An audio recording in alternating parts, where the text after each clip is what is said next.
Wobblies! Welcome to Wobbly Otter Outdoors. I'm Chris, and in this episode we're installing rain gutters around the top of the side windows on our little camper.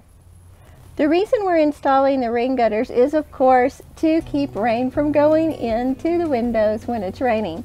This includes any water that may be on top of the camper that can run down the sides.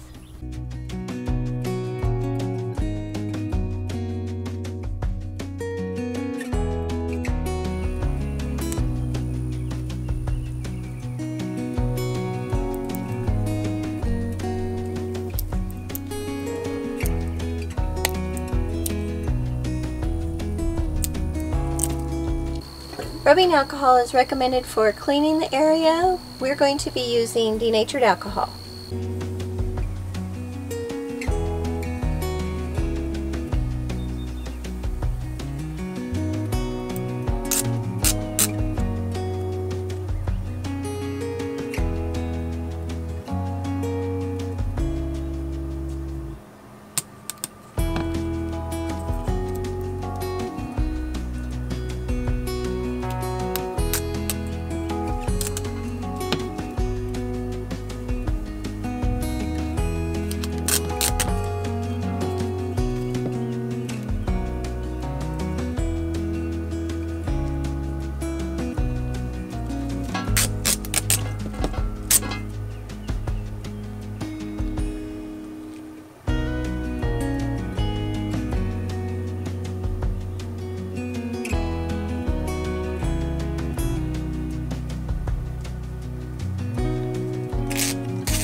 Thanks for watching, Wobbly Otter. We love you and hope all your tomorrows are bright. Until next time.